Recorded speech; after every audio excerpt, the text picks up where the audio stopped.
What is up guys, Wraec here with a new video, and we just got the trailer for Mehira for her skills. She is the new Hypogean hero coming up with, I think, the Phase 2 update 1.52, which we also received the trailer for today, and we got to see her skills for the first time in this trailer. So I'm absolutely hyped to go through this with you guys, to check out all of the info that we can find in it, and well, kind of see whether or not she's going to be a hero that will be good in PvE or PvP. I assume she is going to be good. Most of the celestial Hypogean heroes that we receive right now are very good in some way or the other, and I'm very hopeful for Mehira, as she's a very hyped character. Many people are waiting for specifically for her with their stellar crystals, so let's see whether or not she's going to be great. We're going to do this as a little bit of a reaction. I'm going to stop at some points. Obviously it might be a few more interruptions on this one because it's quite dense information, so if you want to see the trailer without my commentary later on, then definitely I will put the link down in the description so you can check it out as well. So let's go. Let's celebrate. Just you and me. Now you're talking. Wait a So starting off here with the first info that we get, S-level Mehira, so an S-level hero as expected. For Hypogean there's not really anything new. Mage type, which was rumored before to be a support hero. Now we got a mage. Really in this game we have heroes in different classes that kind of fulfill the roles of others as well. Tanky heroes outside of the tank class, of course, and heroes with a lot of buffs that aren't really support heroes. So I don't think really the class has much to say, as little maybe a bit of an indication that she can do probably a little bit more damage than otherwise if she were in the support class. But then again, there are also heroes that deal a ton of damage in the support class, so we'll have to see about that. Magic damage dealer, is to be expected. 3 range is rather low, but good enough, I guess. 3 range is like kind of the range at which a hero will still have to move forward in PvP to kind of attack the enemies at the beginning of a fight. So she will not be kind of the Diurnal or Cryonaya style that mainly stay at the position where they are placed at the beginning of the fight. She will be a bit more comparable to Mehira, you could say, where you will kind of struggle to place her in a position where she instantly attacks the enemy without having to move first. So she will be a little bit of a mover there, which is already a bit of a disadvantage, we have to say, for a hero like this. This smells like one of your little games, Mehira. Always digging inside people's heads, making them lose themselves in twisted desires. Nice try, but So, specializes in AFK stages and arena. Kulu, Siren, Carolina and Arden are the synergies. We have ranged magic damage dealers mainly that we have there. Kulu with kind of a lot of area control, Siren pulling enemies together. In general, magic and damage dealers that she synergizes with. So it's kind of interesting. AFK stages and arena, usually a combo where you expect crowd control, and of course with the info we have for Mehira, kind of her style being seducing the enemy, it kind of makes sense that those are the preferred game modes here. Sometimes they differentiate between arena and supreme arena, though I just think that's an error. So let's go into it. I'm not biting. You with me, Boom Boom? Boom Boom? Oh, come on. You fell for it? Ugh, forget it. Time to see what Mehira can really do. When Mehira unleashes her ultimate, she marks a target area with her kick, striking all enemies within it multiple times. Those hit by the last strike will be charmed for a short period of time. Okay, at that point, we kind of see that she has a rather big area here for her ult. That is pretty big. That is 2 tiles ranged from the middle tile, so a pretty huge area. You can see how this almost spans like the entire enemy side of the board. So that is very good for an AoE skill. Regarding the charm effect, it says they will be charmed. That is a very rare effect right now, still in the game. We have it already though. If we check out Satrana right here, you can see Fiery Dance. Last strike of this skill charms enemies for 2 seconds, making them only use normal attacks while charmed. This seems to be an extra effect. The original skill description of charms is one of the normal states. Charmed units attack their own allies. We have to see, yet to see how this is going to be implemented, because in theory, charm is really OP. If you see it, charmed units attack their own allies doesn't inherently say that they won't use ultimate skills. But they did this for Citrana because, well, kind of imagine that just happening. You have your Cryonaya on the board, she becomes charmed and does her ult and removes 3 heroes from your team. And what are your allies going to do? They are not charmed, they can't attack Cryonaya, they can do nothing to stop her. So that really would make this OP, so they decided to kind of limit it with that. Making them only use normal attacks on the first hand feels like something that would be strong, but of course if they attack their allies you kind of would want the hero to ult and waste their ult on attacking an ally, which would be insane. So that part kind of was missing in the skill description that we had. So right now it says enemies hit by the powerful blast become charmed for a while, and also in the first part, if we go a little bit back, Mehira marks the target area with her kiss, striking all enemies in range multiple times, dealing damage.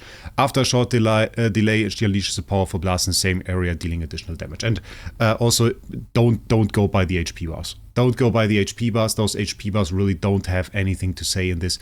If they lose a lot of HP or not, that is really just the design they choose for it to show you the skills. So let's watch it one more time. Yeah, what we also see is we have a debuff over here. Is it armor reduction? I'm not too sure. But we immediately have the debuff. We can't really see whether or not the enemy is able to ult, but they all get charmed. So we have a huge AoE CC, which is insane. Was that there before? Okay, it seemed to be there before. I wasn't too sure whether the allies had this buff before, but they seem to be. So yeah, seem to be debuffed by that. Yeah, they definitely get debuffed by the hit. They didn't have the symbol there, and now they have it.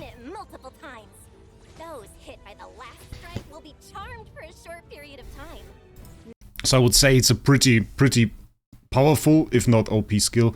Definitely one of the stronger ults in this game, especially if they are able to ult during this time, which we don't yet know. Many have fallen for that kiss, chasing after the empty bliss it leaves behind. And Mehira takes immense pleasure in that. When she cracks her whip, she lashes out at everyone in front of her, friend or foe. Each lash inflicts some health loss. Okay, I want to quickly go over this. I don't yet really understand the skill. It seems like it makes sense when you see her in this specific position, where the enemies are melee type heroes specifically attacking her.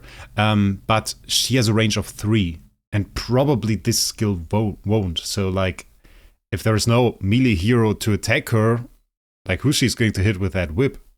That part really doesn't make much sense for me, other than that, like recovering a bit of HP, doing some damage. I mean, what can I say about this? It's a decent skill, it's not like anything spectacular, even if she went into melee range. If she hits an ally, though, she also gives them a temporary haste boost as compensation. That part is more interesting, actually. I would rather her whip her allies than the enemy in that sense. That's a strange thing to say. That's a strange thing to say, ladies and gentlemen. But the temporary haste buff is, of course, insane. If you watch my PvP video, we talked about it in regards to Perseus. So definitely a more interesting skill than just like dealing some damage to the enemies in that sense. And we have an HP loss effect that is also applied to the ally. The HP loss effect on them is reduced. So, well, basically we get the buff and a little bit of a whipping. So I guess it's alright. Mehira reads people like an open book and knows exactly what they want even before they do. And rumor has it, her charms go even further. She can conjure an illusion to bewitch every enemy on the battlefield. Once they're under her spell, they'll throw themselves at her illusion like moths to a flame. When a battle starts, she'll summon her illusion on a symmetrical tile across from where she stands. Mehira knows that people will throw their lives down for her. With that part is really the thing that will make her insane for PvP. We have an instant CC at the beginning of the battle, because those guys ain't attacking, they are just going for this illusion.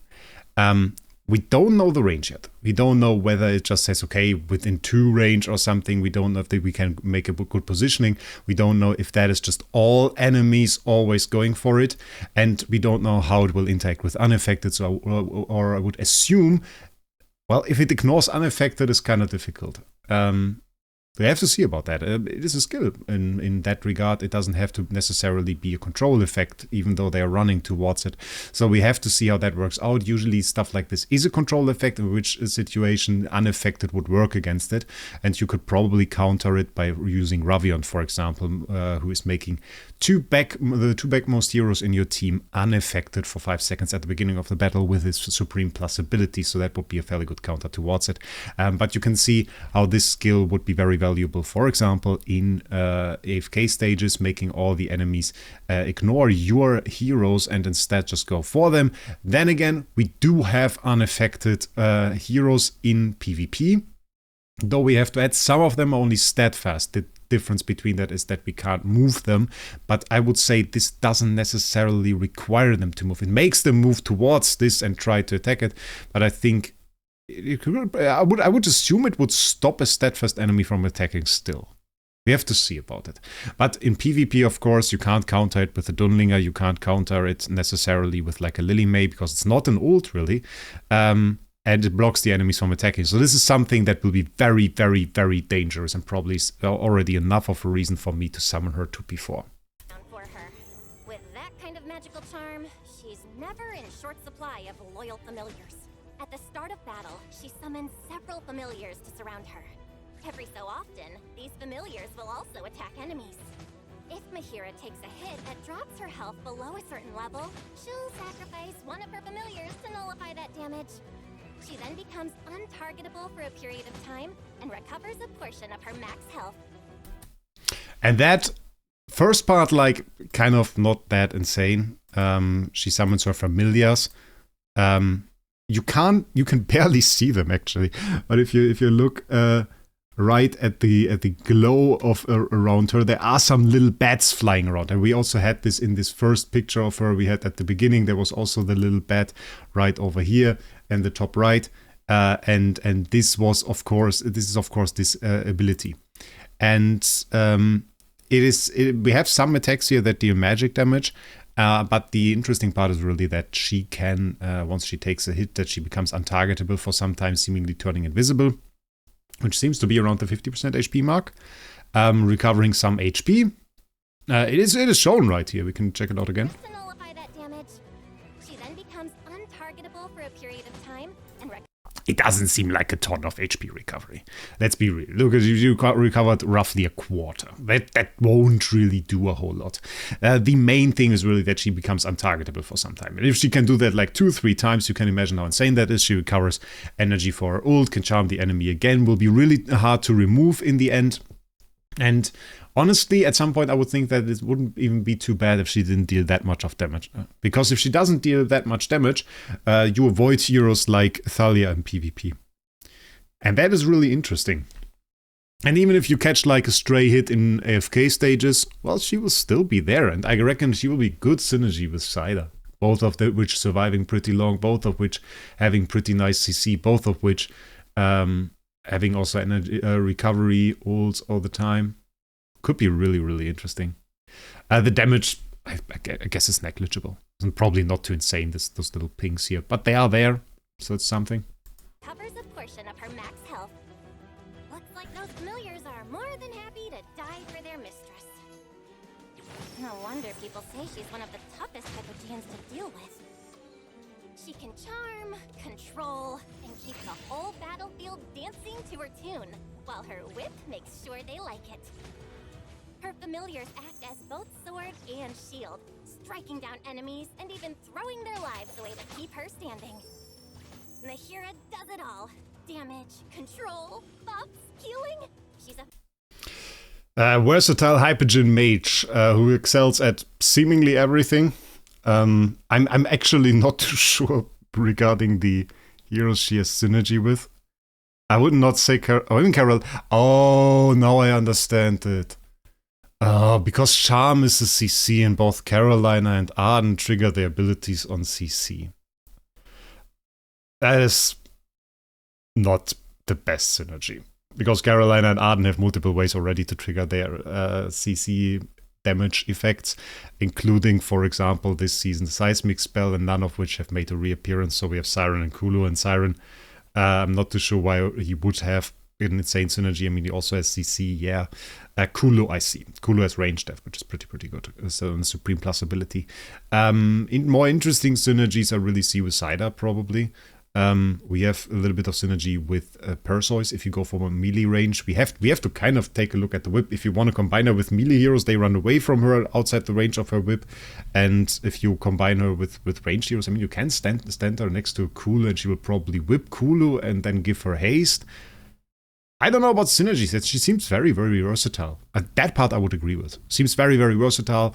A lot of CC. You can put her in a team, CC all the enemies.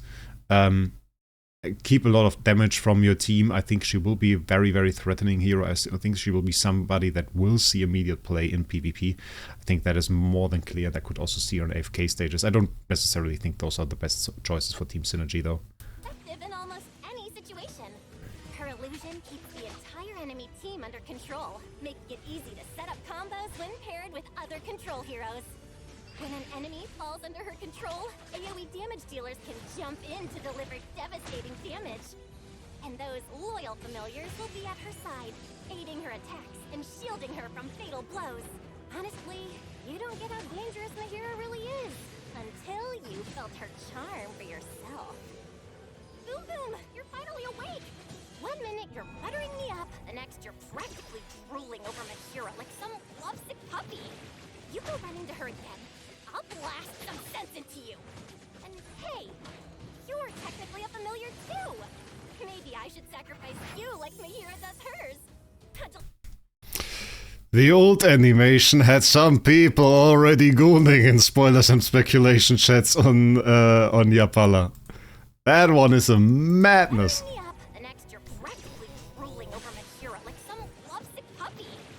That's insane. Okay, yeah, I really like her. I think the Kulu combination could be really cool. I think she has some place at range teams. She has great CC. She has the immediate CC at the beginning of the fight that you can combine with basically everything. In that part, I think she will be very, very usable in most teams. Like, I don't think you necessarily need to combine too much around her. You just have a winning condition. Let's say Perseus. Let's just say Perseus. And you completely separate her from that team because your winning condition is just dealing a ton of damage with Perseus. So you put in Mehira and she will make it easier because she will give you those valuable seconds at the start of the fight just to deal a ton of damage, which I think could be very good. We have to see how it interacts with Unaffected, and I think those are really like the main two questions that we have right here. October 30th is released, 9 days to go. Main two questions that remain after this is, does the charm make it so the enemy can only normal attack? And second of all, would be how the enemies interact with their illusion skill. With the one that we saw, where is it? No, not Blissful Whip, not Euphoric Rush, where is it? Alluring Mirage, with this one. Is this blocked by Unaffected? If so, we have very, very good ways in PvP to do Unaffected. I think Ravion will then see a little bit of a rise in meta, but we have other Unaffected heroes too. Ludovic essentially is Unaffected. Unaffected can be innate on some heroes, for example. You can have it very easily on Cryonaya. I guess in that sense, if you are looking into it, they had this synergy at some point over here, which I kind of lost there, and they said Siren. I guess the reason they could have Siren in there would be that you have a lot of sources of Unaffected in artifacts. Enlightenment spell for the normal arena, and then we have always some form of enlightenment spell. I forgot the name of the artifact, the green one. That is also giving you Unaffected from the seasonals artifacts, and we always have something like this. So blocking of the artifact with Siren could be very valuable to give you those seconds at the beginning of the fight. So there is some combination potential, I guess. And Kulu, Siren, Mehira sounds like a nice combination. Adding some supports on this, well, could be good. So yeah, got a longer reaction here than I thought. 3 minute 22 video. I made it into 90 minutes. This is absolutely crazy. If you haven't already, definitely check out the link in the description, because that link will bring you to LD Shop. LD Shop is your best source of Dragon Crystals, also the sponsor of this video. And if you want to prepare for Mehira, I would definitely recommend you do that through LD Shop, because you will get the best prices. You can register through the link down in the description to not only support my channel, but to also get a 15% and a 5% discount coupon that you can stack on top of the already low prices, giving you even better prices. If you want to continue to support this channel when purchasing purchasing on the LD shop, please make sure to click the link every single time you want to purchase, as this is just the way this works. I know it sucks a little bit, but it is down in the description. It's also on my Discord profile if you're looking for it. And I hope you support the channel, really helps me out. Other than that, please let me know your opinion on Mehira down in the comments below. I wish you a great day, and we'll see us in the next one.